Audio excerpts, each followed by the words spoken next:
توقيت الصعيد. قناة مصر السابعة.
Hello everybody, my name is Marija Tanaskovic Papadopoulos and I would like to use this opportunity to thank to Egyptian Channel 7, the TV channel of the Upper Egypt, and their director, Mr. Ismail Bakr, for giving me this opportunity to present my art so that all of us together can enjoy in its presentation.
a multimedial artist.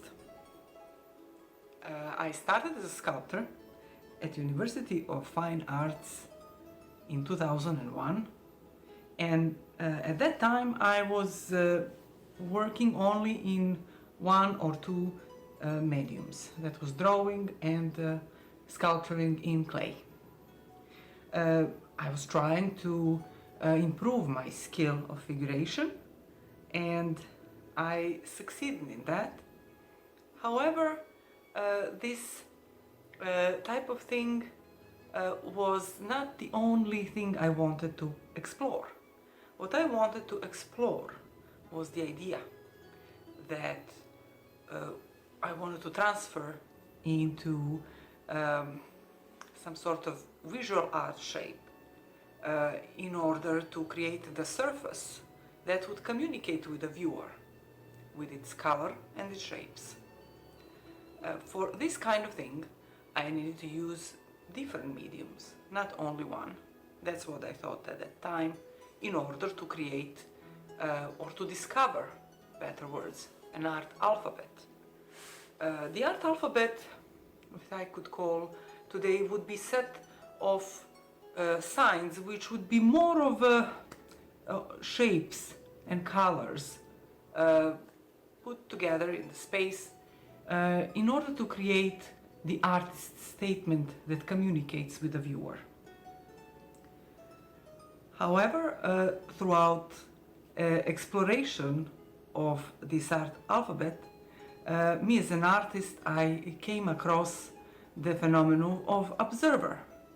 The observer is what actually led me to analyze better this idea of art code and to find the parallel between art itself and the world of quantum. The art and the world of quantum, especially the experiments and everything we know, depend on an observer. So the observer itself for a visual artist is some sort of soul of our mission.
The observer is very important for every visual artist.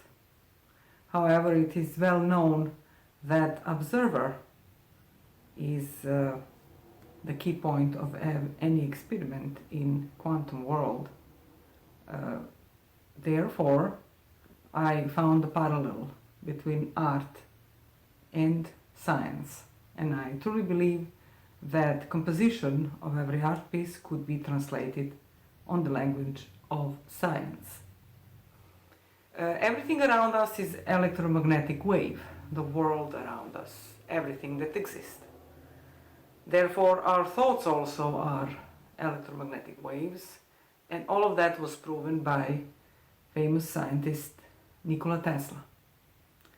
Art, the composition of an art piece, is also an electromagnetic wave, not only as the thought of an artist that is spread around, but as the thought of an observer that is spread and caused by the composition of the art piece. Creating symbols is all that art is about, and me as an artist, I found that as my main discipline, creating new symbols.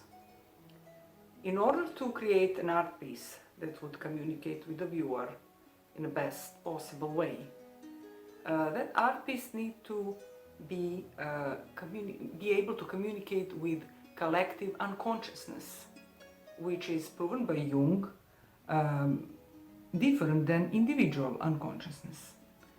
Artworks that can communicate with collective unconsciousness are the most successful artworks in the history of the humankind. Therefore, if we would like to be able to create symbols that communicate better with viewers, with observers, right? Then we need to create symbols that are very much widespread throughout the history, actually parallel with them and be led by them. Therefore, many artists are, including me, are using the ancient symbols. They're learning a lot about, for example, Egypt, Egyptian art. My art is spontaneously connected to Egyptian symbols. There is nothing there that I imposed as intentional. This is something I found through the composition, through the years of work, and through my curiosity.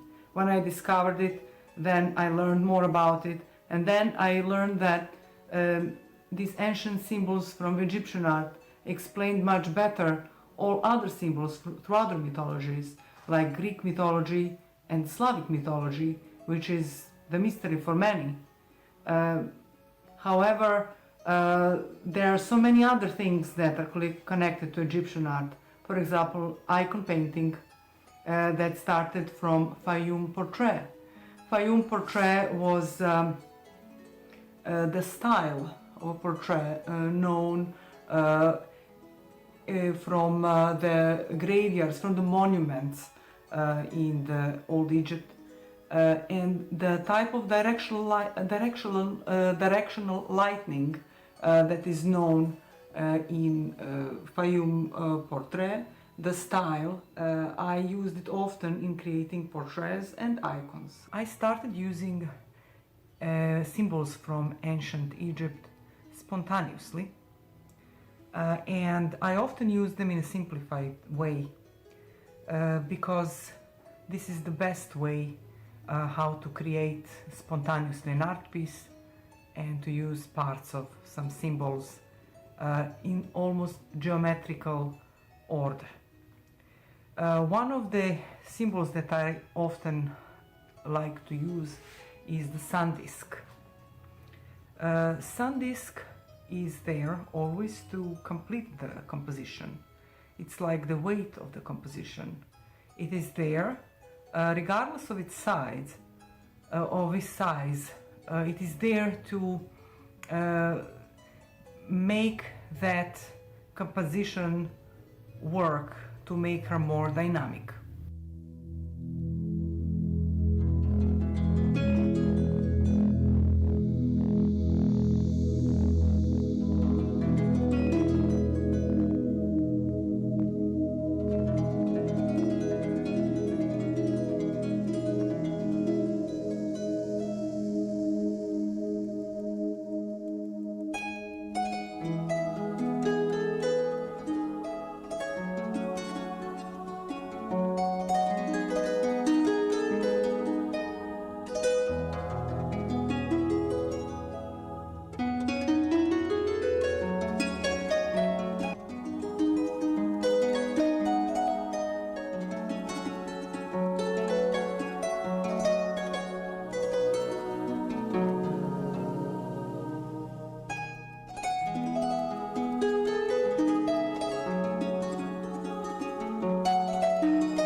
There are many examples that modern science is proving the power of the observer over the matter. One of the most known experiments is double slit experiment. This is where, shortly explained, this is where light let through the two slits. If not observed, it's showing as the pattern on the wall behind.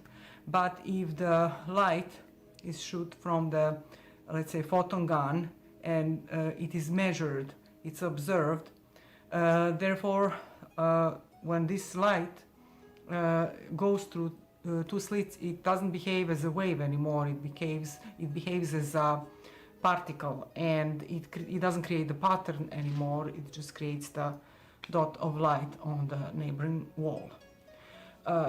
Another experiment that is very interesting, and it is later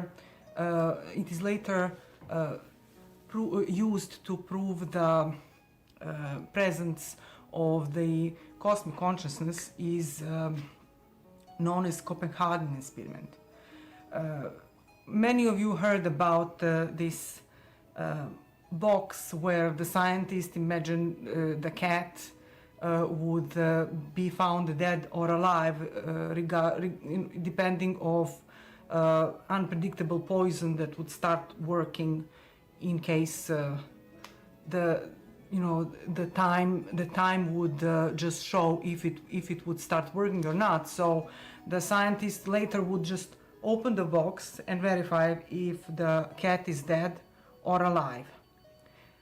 Now this verification, now they're talking about measurement problem again, this verification goes through the observer. Now there is it sounds a little bit bizarre, but they proved that observer needs to be observed by another observer to prove that he is alive. So that's how we go step by step following this experiment, and we arrive to the subject of cosmic consciousness. Even if it sounds bizarre, a little bit funny, this experiment actually proves the existence of the cosmic consciousness. Regarding the cosmic consciousness, regarding the consciousness generally, we can mention also the modern physics, quantum physics Nobel Prize Planck, who created the equation that proves the existence of consciousness as separate from the body. So he explained that time that flows, when we are referring the time to the subject space-time, this time that flows is interlinked with conscience that exists in human brain, that also flows with its imagination, ideas, feelings, and everything. So time that flows creates the energy exchange. We are talking about the space-time subject, right? Energy exchange is interlinked with the flow of the thoughts, ideas, feelings of a human being. So our brain is also the place, like any other place, where the space-time takes its place, right? Because everything is created that way. This is very interesting subject, and it proves that there is the consciousness that exists separate from our physical existence. That means that the scientist Descartes was right when he said that there is, according to him, he explained it at a time as a thinking matter. Thinking matter, consciousness, exists separate from the body. And he invented this famous sentence, "I'm thinking, therefore I am."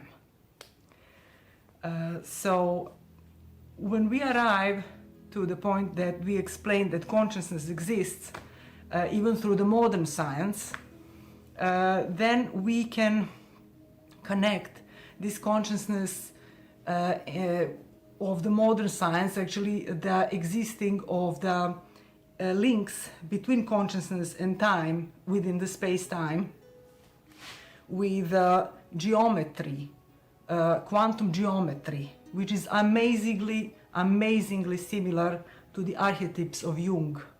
What is the quantum geometry?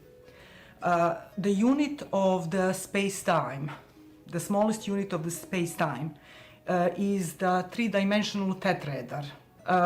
This tetrahedron means this is the most stable shape that can achieve equilibrium. Now, the two-dimensional unit of the space-time would be, let's say, the surface created out of the 5 triangles. And these triangles, when the space-time starts curving, these triangles are going into the shape of pyramid. And this is where we are getting the first unit of the space-time, which is not equilibrium, but it is for example, in Egypt, the most ancient symbols that exist on planet Earth.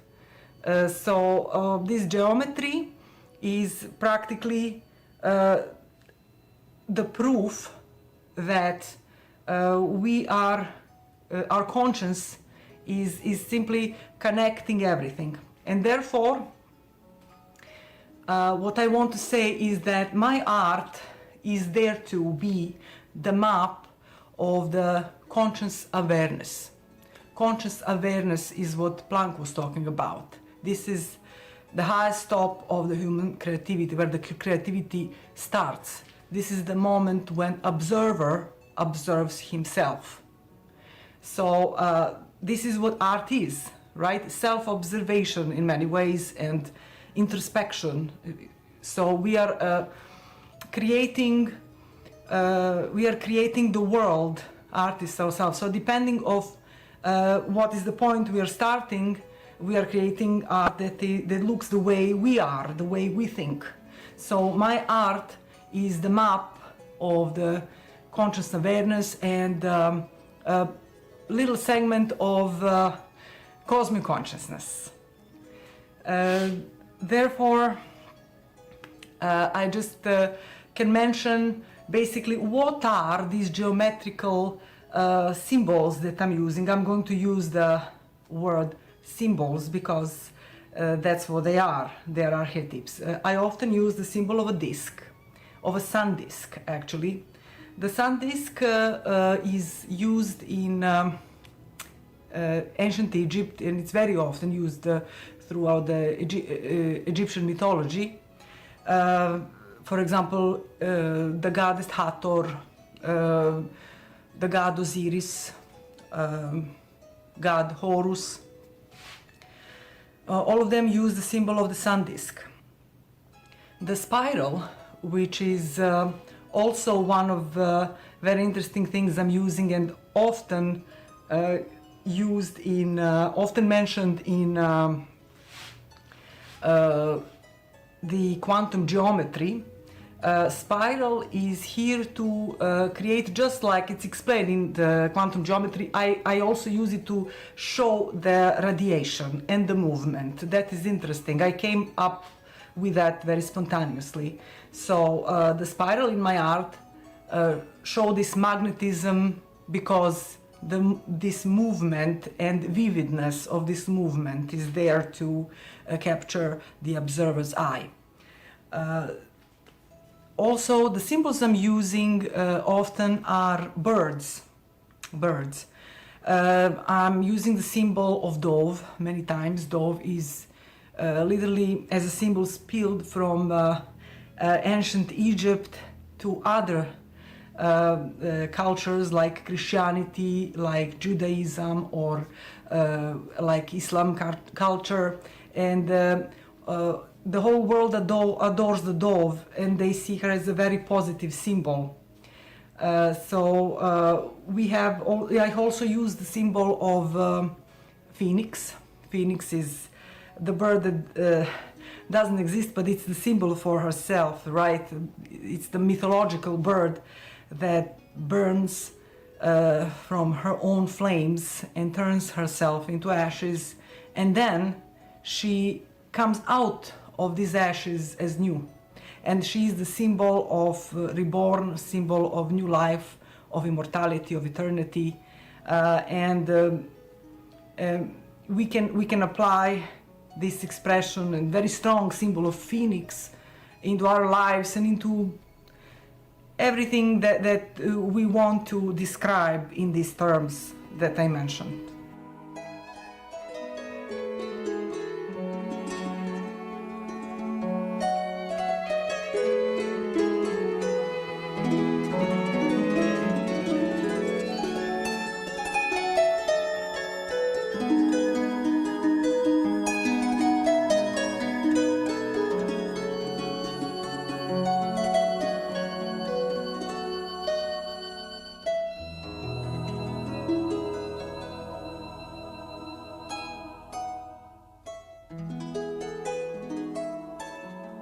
Thank to all the viewers of the channel 7 and to the Nilesat, which is the satellite TV satellite for North and Central Africa and for the Middle East.